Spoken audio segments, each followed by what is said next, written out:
भारत में लगभग दोस्तों 180 मिलियन से अधिक लोग हिंदी को अपनी मातृभाषा मानते हैं और 300 मिलियन लोग इसे दूसरी भाषा के रूप में उपयोग करते हैं। और बात की जाए कि दोस्तों बोली क्या होती है। नमस्कार, जय हिंद, मैं हूं सचिन मंसारे। बोली उपभाषा और इनके ऊपर हम डिस्कशन करने वाले हैं। तो बात करें कि बोली किसे कहेंगे, कि दोस्तों एक छोटे क्षेत्र में बोली जाने वाली भाषा बोली कहलाती है और बोली में साहित्य रचना नहीं होती है। तो आप समझे कि एक छोटे क्षेत्र में बोले जाने वाली जो भाषा है उसको क्या कहते हैं, बोली कहते हैं। और बोली में क्या होती है दोस्तों, साहित्य रचना नहीं होती है। जबकि उपभाषा की बात करें, अगर किसी बोली में साहित्य रचना होने लगती है और क्षेत्र का विस्तार हो जाता है तो वह बोली न रहते हुए क्या बन जाती है, उपभाषा बन जाती है। और बात करें दोस्तों कि हिंदी पश्चिमी में अंबाला हरियाणा से लेकर पूर्व में पूर्णिया बिहार तक और उत्तर में बद्रीनाथ केदारनाथ उत्तराखंड से लेकर दक्षिण में यानी कि खंडवा मध्य प्रदेश तक बोली जाती है और इसे हिंदी भाषी क्षेत्र या हिंदी क्षेत्र के नाम से जाना जाता है। और इस क्षेत्र के अंतर्गत 9 राज्य जैसे उत्तर प्रदेश, उत्तराखंड, बिहार, झारखंड, मध्य प्रदेश, छत्तीसगढ़, राजस्थान, हरियाणा व हिमाचल प्रदेश और एक केंद्र शासित प्रदेश राष्ट्रीय राजधानी क्षेत्र यानी कि दिल्ली आते हैं। और इस क्षेत्र में भारत की कुल जनसंख्या दोस्तों 43% लोग रहते हैं। और सबसे पहले एक अंग्रेज प्रशासनिक अधिकारी थे जिनका नाम है जॉर्ज अब्राहम ग्रियर्सन। इन्होंने दोस्तों 1927 में क्या किया था कि इस एक पुस्तक लिखी थी और पुस्तक में हिंदी का जो उपभाषाएं थी, वो बोलियां थी, उनको क्या कर दिया गया, क्लासिफाइड किया गया, वर्गीकरण और वर्गीकृत अलग अलग भागों में बांट दिया गया। उस बुक का नाम था दोस्तों भारतीय भाषा सर्वेक्षण यानी लिंग्विस्टिक सर्वे ऑफ इंडिया। और किन्होंने लिखी, जॉर्ज अब्राहम ग्रियर्सन। कब लिखी, तो 1927 में लिखी। और उस बुक में दोस्तों क्या मिलता है, तो उन्होंने अलग अलग भाषाओं के भाग अलग अलग कर दिए। जैसे पश्चिमी हिंदी, तो पश्चिमी हिंदी का उद्भव दोस्तों जैसे खड़ी बोली से होता है, जैसे कोरवी, नागरी, सर हिंदी, हिंदी, ये क्या है, खड़ी बोली है और उसका उद्भव वहां से होता है। शोर सेनी अपभ्रंश के उत्तरी रूप से होता है उद्भव। और राजस्थानी हिंदी जिसको कहते हैं हम जयपुरी या जयपुर। और हिंदी भाषा में 5 उपभाषा है जिसको हम क्या क्या कह सकते हैं, जैसे पश्चिमी हिंदी, पूर्वी हिंदी, बिहारी हिंदी, पहाड़ी हिंदी, राजस्थानी हिंदी।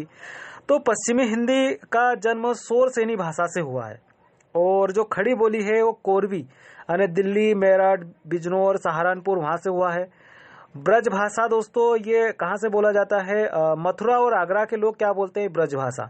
और ये पश्चिमी हिंदी है, उससे संबंधित है। कन्नौज में बोला जाता है पश्चिमी हिंदी।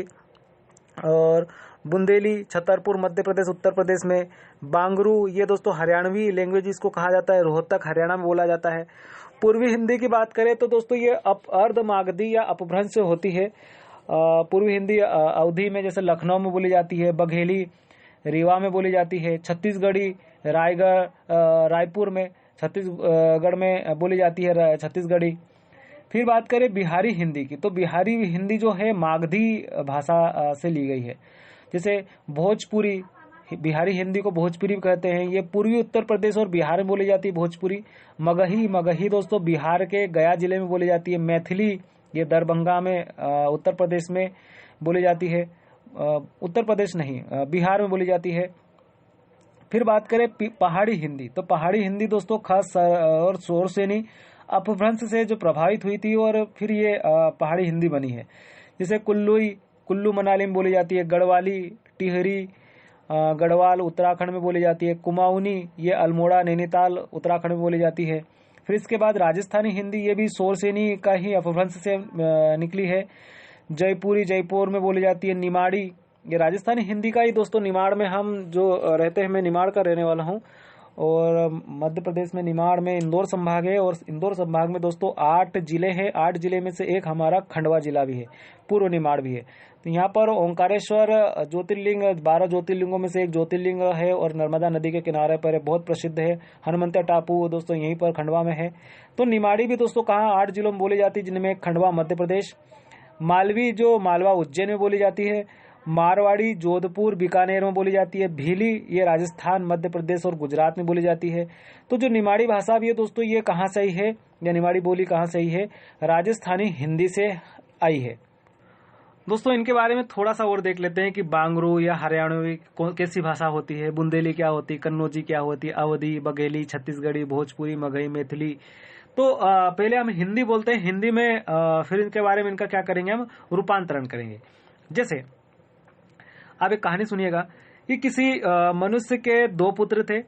उनमें से छोटे ने पिता से कहा कि हे पिता, अपनी संपत्ति में से जो मेरा अंश होता है सो मुझे दीजिए। तब उन्होंने उनमें अपनी संपत्ति बांट दी। कुछ दिन बीते, छोटा पुत्र सब कुछ इकट्ठा करके दूर देश चला गया और वहां लुच्चेपन में दिन बिताते हुए उसने अपनी संपत्ति क्या कर दी, उड़ा दी। कहने का मतलब क्या है दोस्तों, यहाँ पर हिंदी में क्या कहा गया है कि एक पिता होते हैं, उनके 2 पुत्र होते हैं। तो जो छोटा पुत्र होता है वो क्या करता है, पिता से संपत्ति का जो पूछता है कि जो मेरा अंश है मुझे दे दीजिएगा। और कुछ दिन वो दोनों के बीच में बांट देते हैं उनके पिता। तो फिर वो क्या करता है कि देश चले जाता है, बाहर चले जाता है। और छोटा पुत्र क्या कर देता है, लुच्चेपन में दिन बिताते हुए क्या कर देता है, अपनी संपत्ति को उड़ा देता है। इसी को दोस्तों हम कोरवी या खड़ी बोली में क्या बोलते हैं, तो उसको पढ़ते हैं क्या है। जैसे किसी मनुष्य के 2 पुत्र थे, उसमें से छुटके ने पिता से कहा, हे पिता, अपनी संपत्ति में से जो मेरा अंश हो सो मुझे दीजिए।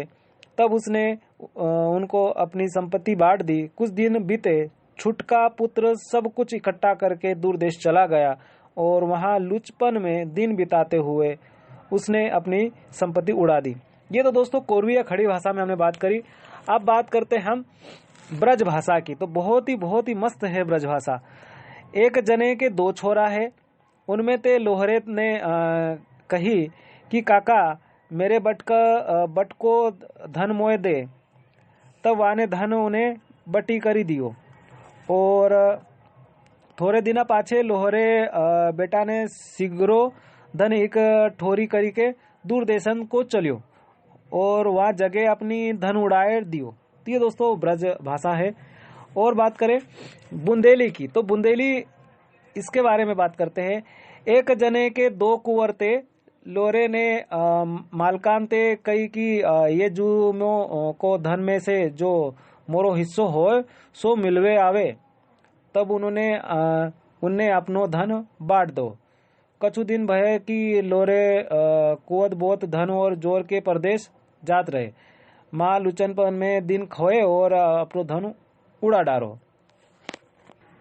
कन्नौजी भाषा की बात करें तो दोस्तों उसके बारे में देखते हैं कैसे है। एक जने के 2 लड़का हते। उनमें से छोटे ने बाप से कही कि हे पिता, मालू को हिस्सा जो हमारी चाहिए सो देओ।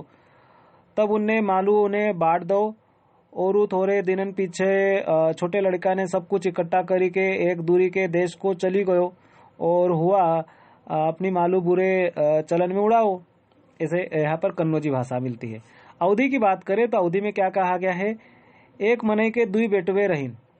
ओ माँ लहुरा अपने बाप से कहीस, दादा धन माँ जबन हमरा बखरा लागत होए तब हमका देव दो। और वे अपन धन उनका बांट दीन। और ढेर दिन नहीं बिता कि लहुरा बेटवा सब धन बटोर के परदेश चल गए और वहाँ अपन धन कुचाल में लुटाए पड़ा दीस। ऐसा है मिलता है वर्णन। ठीक है। अब छत्तीसगढ़ी की बात करें तो कोनो आदमी के 2 छोकरा हहिस। वो माँ के सबसे छोटे हर अपन बाप से कहिस के जोन मोर हिस्सा होए वो ला दे दे। तब वो हर अपन जायदाद ला बांट दीस। थोड़े का दिन पीछे छोटे छोकरा हर अपन सब जायदाद ला जोर के दुहिरा देश चले गई और वहाँ अपन सब जायदाद ला फूक दीस। ये छत्तीसगढ़ी लैंग्वेज है। और दोस्तों बात करते हैं भोजपुरी की। कौनी आदमी के तुईठे लरिका रहुए। उन्हीं में छोटका बाबूजी से कहलिसी की ए बाबू जी, धन में जे किछ हमार बखरा हुई से हमरा के बांट दी। तब वहाँ का अपन धन बांट देहलो। बहुत दिन ना बीतल की छोटका अपन कुल धन लेके परदेश में चल गई और वहाँ लुचई में अपन धन उड़ा दिलेलिस। गढ़वाली लैंग्वेज के बारे में बात करें दोस्तों तो एक जन का दुई नोनियाल था। निमाड़ी जैसी लग रही है।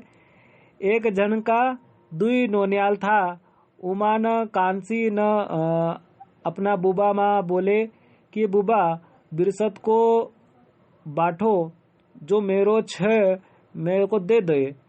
तब वे न बिरसत वो सणी बाटी दिने और भिंडे दिन होया कांसा नोनियाल न सब कठो करी कि एक दूर देश चला गया और अखा अपनो रोजी कुकर्म उड़ायो।